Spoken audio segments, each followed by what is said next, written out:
भाजपा जिंदाबाद जिंदाबाद।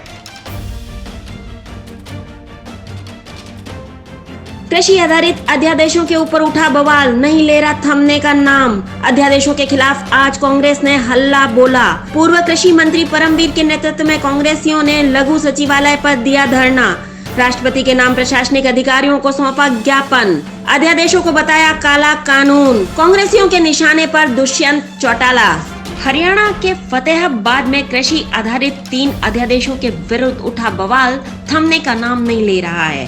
सड़क से लेकर संसद तक हर तरफ इन बिलों को लेकर विभिन्न संगठन आंदोलनरत हैं। विभिन्न किसान व्यापारिक संगठनों द्वारा कल किए गए महाबंद के बाद आज कांग्रेसियों ने सरकार के खिलाफ हल्ला बोला। लघु सचिवालय के सामने धरने पर बैठे कांग्रेसियों ने जमकर सरकार और सरकार की नीतियों को कोसा। पूर्व में कृषि मंत्री रहे सरदार परमवीर सिंह के नेतृत्व में दिए गए धरने में कांग्रेस के कई चेहरे और कार्यकर्ता मौजूद रहे। इन अध्यादेशों को काला कानून बताते हुए कांग्रेस नेताओं ने कहा कि ये बिल किसान के लिए मौत के समान साबित होने वाले हैं, क्योंकि पहले से महंगाई की मार झेल रहे किसानों की हालत वैसे ही नाजुक बनी हुई है। रही सही कसर इन बिलों से निकल जाएगी। सरकार बड़े बड़े कॉरपोरेट हाउस को देश की बेड़ सौंप रहा है। अब कृषि को भी अप्रत्यक्ष रूप से इनके हवाले किया जा रहा है। वहीं कांग्रेस नेताओं ने प्रदेश के उप मुख्यमंत्री दुष्यंत चौटाला पर भी निशाना साधते हुए कहा कि डिप्टी सीएम ने कहा है कि जिस दिन किसान पर आंच आएगी उस दिन मैं इस्तीफा दे दूंगा।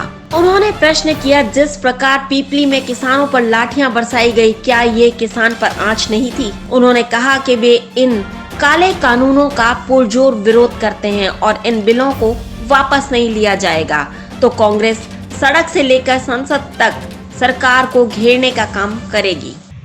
भाई ये अध्यादेश आज देश का किसान इसके विरुद्ध खड़ा हो गया है, वो इसलिए क्योंकि ऐसा इसमें कोई शक नहीं है, ये एमएसपी जो सिक्योरिटी है किसान को उसको ये फेज आउट करने के लिए ये इनका पहला स्टेप है। फेज आउट करने के लिए ऐसा किसान पहले इतना परेशान है। आप प्राइसेस देखो डीजल की, खाद की, और आज किसान को राहत देने की ज़रूरत है। आज किसान को मुश्किलों में किया जा रहा है, तो ये बिल्कुल ऐसा एमएसपी को हटाने का चक्कर है सारा। कांग्रेस बिल्कुल किसान के लिए, किसान भाइयों के लिए और आढ़तियों के लिए और मजदूर भाइयों के लिए जो अध्यादेश इन सब वर्गों के विरुद्ध हैं, उनके लिए संघर्ष करती रहेगी जब तक ये वापस नहीं हो जाते। आगे की रणनीति देखो, हमारे सोनिया गांधी जी के आह्वान पे ही सारा कांग्रेस पार्टी आज ये सड़कों पर है। भाई अन्याय हमारे होने जा रहा है इन अध्यादेशों के से, हमारे किसान पे, आड़ती पे और हमारे मजदूर भाइयों पे। तो पूरा संघर्ष हम करेंगे जब तक ये किसान विरोधी, व्यापारी विरोधी और मजदूर विरोधी अध्यादेश वापस ना हो जाए, ये कानून वापस ना हो जाए। तो ये जो 3 अध्यादेश हैं इसके खिलाफ सारे हिंदुस्तान में किसानों में बड़ा भारी रोष है और इसका कारण भी है क्योंकि ये तीनों अध्यादेश जो है हिंदुस्तान के अंदर सिर्फ एमएसपी ख़त्म करने के लिए और जो मंडी का सिस्टम बना हुआ है युगांतरा तक पीढ़ियों से, उसको ख़त्म करने के लिए है। इसका बनना ही चाहिए कुछ भी ले।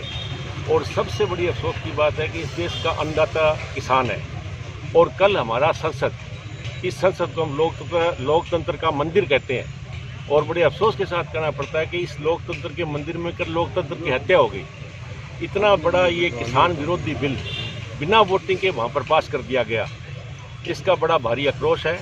और मौजूदा जो ये सेंटर में नरेंद्र मोदी जी की भारतीय जनता पार्टी सरकार है, एनडीए की सरकार, मैं कहूँगा एक भी ऐसा व्यक्ति नहीं जिसने किसान के बारे में सोचा हो। और यही आज हमारे हरियाणा के अंदर पोजीशन है कि आज हरियाणा के अंदर उसी बिल को कांग्रेस पार्टी ने कह दिया, भूपेंद्र जी हुड्डा मिले गवर्नर साहब को और उन्होंने कहा भाई स्पेशल यहाँ सेशन बुलाओ और उस सेशन के अंदर इसको लेके आओ, इसके ऊपर डिस्कशन हो, लोगों की राय हो। सरकार ना ले तो कांग्रेस पार्टी प्राइवेट विधायक भी लाने के लिए तैयार है। तो अगर मनोहर लाल जी खट्टर और दुष्यंत चौटाला जी ये कहते हैं कि ये बिल जो है ये किसान के हक में है, तो वहाँ पर वोटिंग में पता लग जाएगा। जो हक में वोट देगा कांग्रेस बिल लेके आएगी इसके खिलाफ, तो पता लग जाएगा कौन एमएलए हक में है कौन खिलाफ है। आज मुझे अफसोस की बात है, दुष्यंत चौटाला जी का बयान आया, कहता है मेरे को जिस दिन महसूस होगा ना किसान के ऊपर आंच आएगी उस दिन मैं इस्तीफा दे दूंगा। पिपली के अंदर 79 किसानों पर लाठीचार्ज हुआ, ये किसान पर आंच ही नहीं है। मैं करता हूँ आपके माध्यम से, प्रेस के माध्यम से, दुष्यंत चौटाला जी ने कहा है कि आंच किसान पर उस दिन आएगी जिस दिन एमएसपी पर उसकी फसल ना बिकेगी। आज मैं मनोहर लाल जी खट्टर, दुष्यंत चौटाला और जेपी दलाल कृषि मंत्री को आह्वान करता हूं कि हरियाणा की किसी भी मंडी में आए, आज हरियाणा की मूंगफली की फसल, आज मूंग की फसल, आज बाजरे की फसल, आज मक्के की फसल और आज कपास की फसल, पांचों फसलें आज मंडी में आई हुई है और पांचों के ऊपर एमएसपी है, पांचों एमएसपी की रेंज में है। एक भी फसल किसी मंडी में 1 कुंटल एमएसपी बिकवा के दिखा दे, मैं चैलेंज करता हूं कांग्रेस की तरफ से। मनोहर लाल जी खट्टर, दुष्यंत चौटाला और जेपी दलाल किसी मंडी में, हरियाणा की कोई भी मंडी छांट ले और ये 5 फसलें आगे मौके पर आ गई हैं। और धान एमएसपी पे तो नहीं है, लेकिन नॉर्मली 1509 धान जो है वो 3000 से ऊपर बिकता था कांग्रेस के राज में, आज वो धान 1600 रुपये बिक रहा है और ये कहते हैं किसान के ऊपर आंच ही नहीं। अब दुष्यंत चौटाला जी ने जिस इनेलो छोड़ दी है, चश्मा छोड़ा है, उनको नजर आना ही बंद हो गया। आज उनको किसान के ऊपर लाठीचार्ज भी नजर नहीं आ रहा और आने का मतलब ही नहीं। इस इलेक्शन के पहले ये कहते थे भारतीय जनता पार्टी इल्जाम लगाते थे, 3 बार हरियाणा को भारतीय जनता पार्टी ने जलाया, 80 लोगों की यहाँ पर मौत हुई है पुलिस की गोली से। उसके बावजूद भी आज उस सरकार के ये भागीदार बने थे, तो ये किसान के ऊपर लाठीचार्ज है, ये उनको कहाँ याद आएगा। इसलिए ये अध्यादेश, कांग्रेस इन अध्यादेशों के खिलाफ सड़क से लेके विधानसभा तक, विधानसभा से लेके लोकसभा तक आखिरी दम तक लड़ेगी। और उसके बावजूद भी अगर सरकार ना मानी तो जिस दिन हरियाणा प्रांत के अंदर कांग्रेस की सरकार बढ़ेगी उसी दिन हुड्डा साहब ने कह दिया कि तीनों की तीनों बिल जो है इनको हम निरस्त कर देंगे, जैसे पंजाब में कैप्टन अमरिंदर ने किया। तो इसलिए आज दुष्यंत चौटाला जी अगर अपने आप को आप किसान का हमदर्द मानते हो तो इस्तीफे की बात ना करो, मनोहर लाल खट्टर को मजबूर करो कि पंजाब की तरह ये बिल लेके आए, हरियाणा में इसको लागू ना करें। और अगर फिर भी मनोहर लाल खट्टर ना मानते तो अपने 10 एमएलए लेके सरकार से बाहर आओ, तो पता लगेगा कि आप किसान के हमदर्द हो। इसलिए आज कांग्रेस पार्टी ने हर जिला हेडक्वार्टर के ऊपर हमारी प्रदेश कांग्रेस कमेटी के निर्देशानुसार ऑल इंडिया कांग्रेस कमेटी के निर्देश में हमारे नेता चौधरी भूपेंद्र सिंह हुड्डा और कुमारी शैलजा जी के नेतृत्व में हरियाणा के हर हेडक्वार्टर के ऊपर आज इसका विरोध कर रही है। और जब तक ये अध्यादेश वापस नहीं होंगे तब तक कांग्रेस इसका विरोध करती ही रहेगी, ये आज का हमारा मकसद है। हरियाणा के फतेहाबाद से किशोर की रिपोर्ट, D5 चैनल हिंदी।